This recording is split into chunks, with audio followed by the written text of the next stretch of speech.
Hello everyone, आप सभी का स्वागत है आपके अपने यूट्यूब चैनल एजुकेशन ट्रिप पर, जिसमें आज हम पढ़ेंगे Mechanics.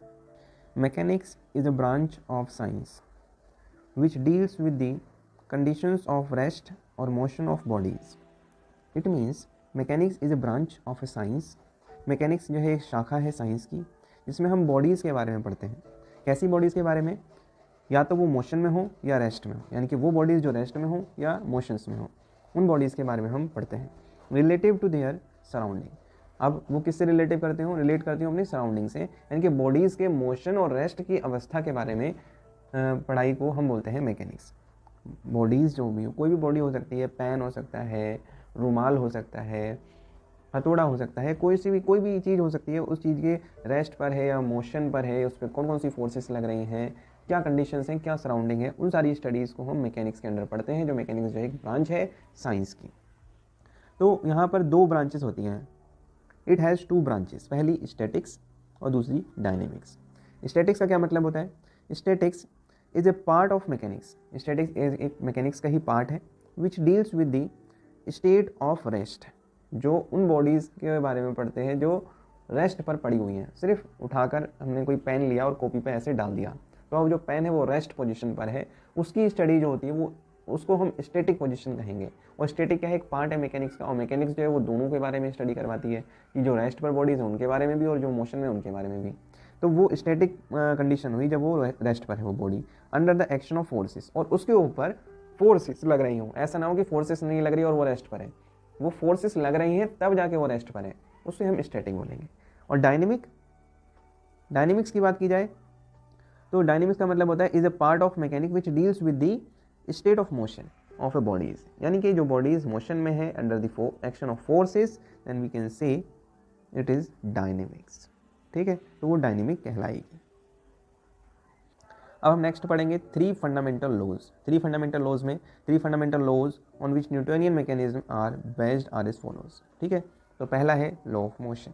लॉ ऑफ मोशन में क्या है? Particle of a mass m, कोई एक पार्टिकल है जिसका मास m है, और वो पार्टिकल जिसका मास m है acted on by a force F, यानी कि उसके ऊपर एक फोर्स लग रही है, moves according to the law, और वो जो है वो मूव करेगा according to the law of motion के। जिसे हम लिख सकते हैं F is equal to k m A.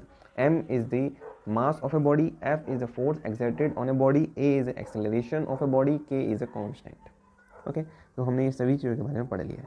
Where A is acceleration of a particle, K is the proportionality constant, and any frame of references relative to which F is equal to KMA holds is called Newtonian। यानी कि अगर किसी भी frame of references में F is equal to KMA अगर hold करता है तो वो न्यूटोनियन कहलाएगा। जहाँ पे F अगर जीरो हो जाए तो A बराबर जीरो हो जाएगा। A बराबर जीरो का मतलब क्या होता है? Change in velocity is equal to zero, velocity में कोई चेंज नहीं होने वाला। It means dv by dt is equal to zero. Thus v is a constant vector, यहाँ पे v जो है वो कांस्टेंट वेक्टर होगा। इन अदर वर्ड्स, दूसरे शब्दों में कहा जाए तो ये कह सकते हैं a particle under the influence of no force, एक पार्टिकल जो किसी भी फोर्स के इन्फ्लुएंस में नहीं है और मूव करे विद ए कांस्टेंट वेलोसिटी, और कांस्टेंट वेलोसिटी के साथ मूव करे, it moves in straight line, तब वो एक स्ट्रेट लाइन पाथ फॉलो करेगा विद कांस्टेंट स्पीड, और स्पीड उसकी कांस्टेंट होगी। ठीक है, अब हम दूसरे शब्दों में अब अपनी भाषा में कहें तो एक पार्टिकल है जिसके ऊपर कोई फोर्स इन्फ्लुएंस नहीं करती, तो वो मूव करेगा कांस्टेंट वेलोसिटी के साथ, एक स्ट्रेट लाइन पाथ फॉलो करेगा with a constant speed. Second law होता है law of action and reaction.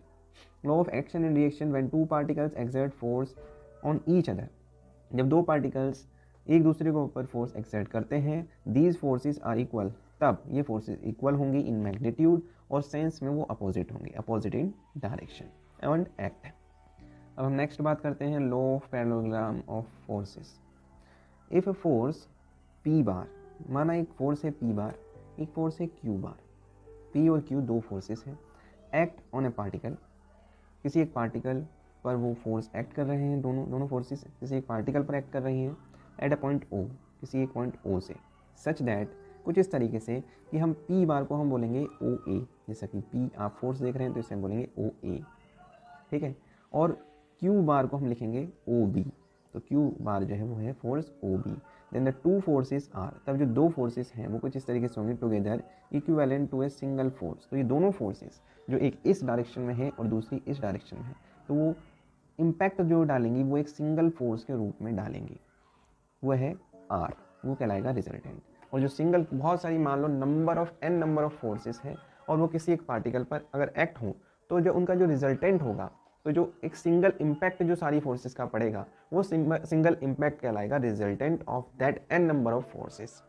मान लो एक फोर्स ऐसी लगी है, कोई एक कार है ये, ठीक है, वो इस डायरेक्शन में चल रही है, एक फोर्स लग रही है ऐसे, एक फोर्स लग रही है ऐसे, एक फोर्स लग रही है ऐसे, तो जो सभी फोर्सेस को मिलाकर जो गाड़ी जिस तरफ मूव करेगी वो फोर्स होगी, जिस तरफ मूव करेगी वो रिजल्टेंट फोर्स है, जिसके अकॉर्डिंग वो गाड़ी चल रही है, ठीक है। तो वो रिजल्टेंट फोर्स कहलाएगा जो फाइनल इम्पैक्ट होगा माइनस प्लस करने के बाद की फोर्सेस कौन कौन सी डायरेक्शंस में लग रही हैं, तो रिजल्टेंट इम्पैक्ट जो है वो किस डायरेक्शन में हो रहा है वो कहलाता है रिजल्टेंट। तो इसी तरीके से यहाँ पर इस कंडीशन में लॉ ऑफ पैरेललोग्राम के अंदर दो फोर्सेस हैं, पी बार और क्यू बार। पी बार जो है वो ओ ए है जैसे कि आप देख पा रहे हैं, और पी ओ बी जो है वो क्यू बार है। दोनों का जो इम्पैक्ट है वो बीच में पड़ रहा है, जिसे हमने आर से नोट किया है। तो अलोंग द डायगनल ओ सी, जिसे हम ओ सी बोलेंगे, तो वो ये जो कहला रहा है ये है इम्पैक्ट, फाइनल और concluded impact of both the forces. Then we can say this is a resultant force, ठीक है। तो O C of a parallelogram O A C B, इस पैरेललोग्राम में जो ओ सी है वो एक रिजल्टेंट फोर्स होगी, वेयर सी ए जो है वो हम क्या लिख सकते हैं, सी ए को हम क्या लिख सकते हैं, F is equal to P plus A, और ओ बी को एडजेसेंट साइड बोल सकते हैं। तो ये पैरेललोग्राम लॉ होता है कि पैरेललोग्राम में दो फोर्सेस दे रखी हैं, उनका रिजल्टेंट आर जो है उसके डायगोनल को कहेंगे। ये पैरेललोग्राम लॉ ऑफ फोर्सेस में आता है। अब नेक्स्ट पॉइंट है movement of a force about a point. Movement of a force about a point. A force acting on a body, कोई एक फोर्स है वो बॉडी पर एक्ट करती है, body tends either to displace it in a same direction or to rotate it about a point.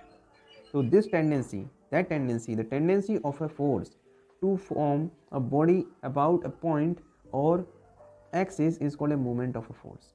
यानी कि movement of a force क्या है, अगर सिंपल भाषा में कहा जाए कि कोई भी एक ऐसी फोर्स, मान लो कोई एक बॉडी है, ये बॉडी है, और इस पॉइंट ए के अबाउट हम किसी एक फोर्स, या मान लो ये फोर्स लग रही है एफ, उस फोर्स के मूवमेंट निकालना चाहते हैं, तो मूवमेंट ऑफ ए फोर्स कैसे निकालेंगे, तो जो भी फोर्स का मैग्नीट्यूड है और जो इसकी डायरेक्शन है, इन दोनों को फोर्स इनटू में डिस्टेंस, जो भी एफ इंटू डी निकाल दिया जाए तो वो कहलाएगा movement of a force F about a point A, and that force is tends to rotate that body. तो ये जो फोर्स है क्या कर रही है, ये कोशिश करेगी उस बॉडी को रोटेट करने की, इस बॉडी को रोटेट करने की कोशिश करेगी अबाउट अ पॉइंट ए के। तो तब हम बोलेंगे ये कोई भी एक ऐसी फोर्स जो किसी एक पॉइंट के अकॉर्डिंग उसे रोटेट करने की कोशिश करे, तो हम बोलेंगे एक नॉर्मल फोर्स के अलावा मूवमेंट ऑफ अ फोर्स, ठीक है। इसकी डेफिनेशन देखो, डेफिनेशन क्या बोलते हैं, definition a movement of a force P acting through a point.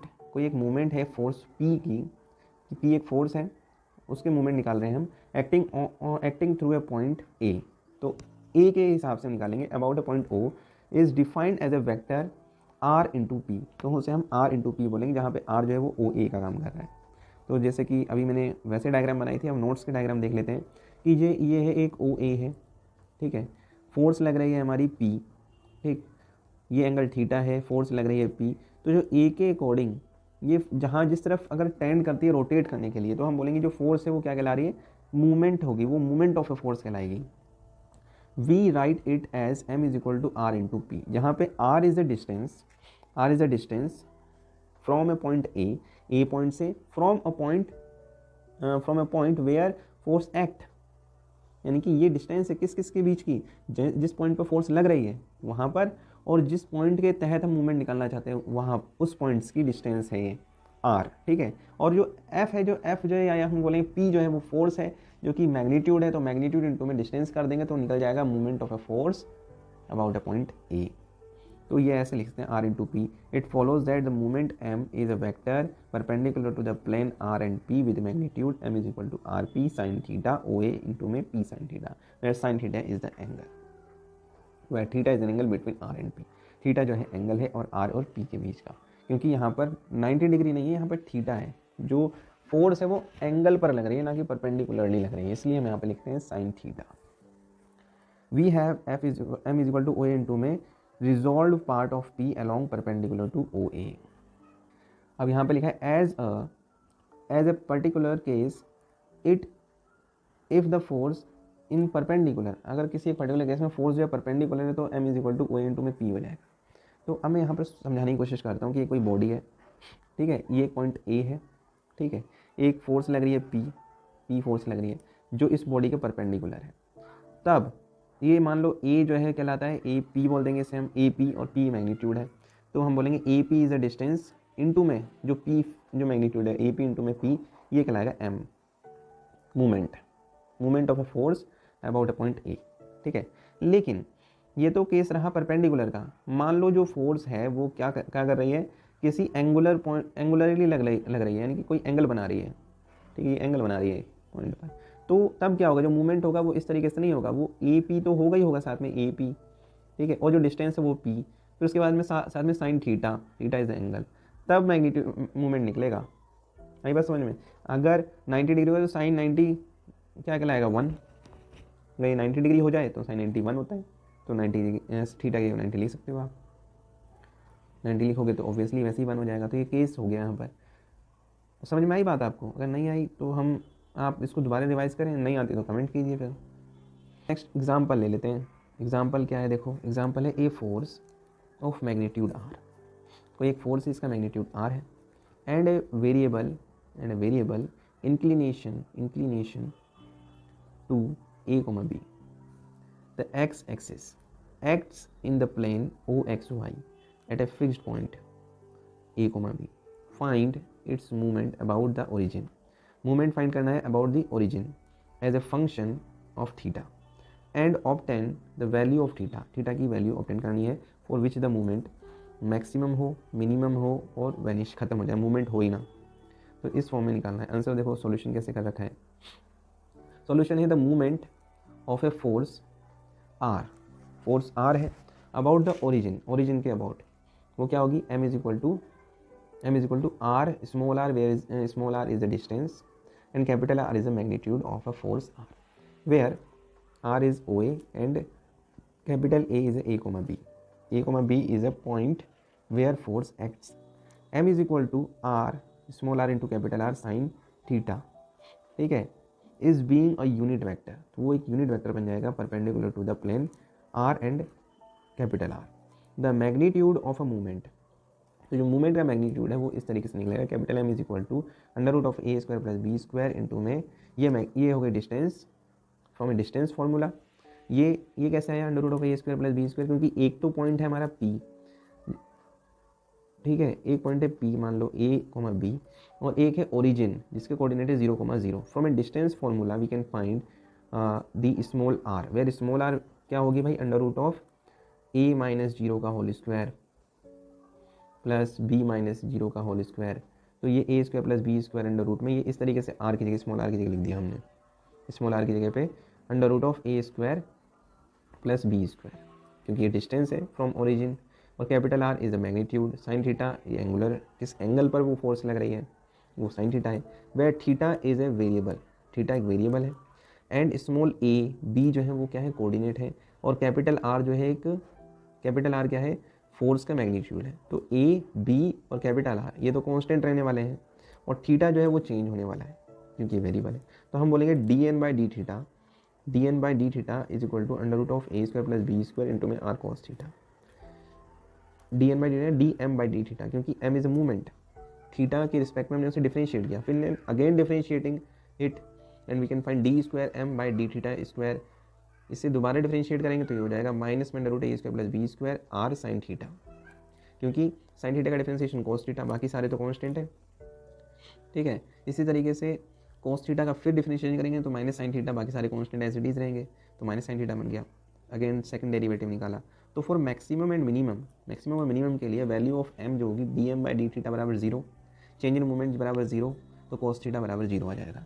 Cos theta बराबर 0 का मतलब होता है थीटा बराबर पाई बाई 2 या 4 पाई बाई 2, क्योंकि वो पूरा 360 डिग्री पर मूव करेगा। अब 4 theta is equal to pi by 2, theta बराबर पाई बाई 2 लें तो ये d square M by D theta square जो होगा वो ऐसे लिख देंगे, थीटा बराबर पाई बाई 2 लिख कर, जो लेस देन जीरो आने वाली है वैल्यू सेकंड डेरिवेटिव की, द मूवमेंट इज मैक्सिमम। तो लेस देन जीरो जो होगी वो मूवमेंट लेस देन जीरो, वो भी माइनस में, तो जो मूवमेंट होने वाला है वो मैक्सिमम मूवमेंट होगा theta is equal to pi by 2 पर। और थीटा बराबर हम ले लें 4 पाई बाय 2, तो जो सेकंड डेरिवेटिव है वो ग्रेटर देन जीरो होगा। तो जब ग्रेटर देन जीरो होगा ये सेकंड डेरिवेटिव, तो जो ये कहलाएगा ये मिनिमम मूवमेंट कहलाएगा, minimum movement at theta is equal to 4 pi by 2। Okay, and third case में हम देखें finally the movement vanishes when theta is equal to 0 pi और 2 पाई, यानी कि जो मूवमेंट है वो बिल्कुल वेनिश हो जाएगा, ख़त्म हो जाएगा। कौन से एंगल पर? थीटा की वैल्यू 0 हो जाए, पाई हो जाए, 2 पाई हो जाए, उस जगह पर जो मूवमेंट है वो वेनिश हो जाएगा। तो यही हमारा न्यूमेरिकल था, प्रॉब्लम थी कि कहाँ पर मैक्सिमम होगा, कहाँ पर मिनिमम होगा, कहाँ पर वेनिश होगा। तो theta is equal to 0 pi और 2 पाई पर जो मूवमेंट है वो वेनिश हो जाएगा, theta is equal to pi by 2 पर मैक्सिमम होगा मूवमेंट, और theta is equal to 4 pi by 2 पर मिनिमम होगा। अब हम नेक्स्ट बात करते हैं, नेक्स्ट है movement of a force about a line. पहले हमने देखा था movement of a force about a point. पहले हमने पढ़ा था movement of a force about a point के हिसाब से एक न्यूमेरिकल किया, सॉल्व किया, फिर पता चला मैक्सिमम कहाँ, मिनिमम कहाँ पर और वेनिश कहाँ पर। फिर उसके बाद अब हम कर रहे हैं movement of a force about A line. ठीक है, तो डेफिनेशन देखो क्या बोलते हैं यहाँ पर, if m capital M be the movement of a force P about a point O, then the movement of a force P along any line perpendicular which is through 0 is defined as a scalar mc is given by mc is equal to c dot m, where c is a unit vector and m क्या है, r into में p, वही movement about a point P, about a point A and on L पर।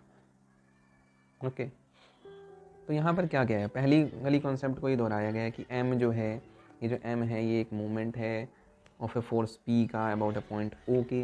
अगर उसमें unit vector multiply कर दिया जाए तो वो एक लाइन के हो जाएगा, मूवमेंट अबाउट ए लाइन हो जाएगा अगर यूनिट वेक्टर मल्टीप्लाई किया जाए। यूनिट वेक्टर इस जगह पे हमने लिया है c, तो c is a unit vector.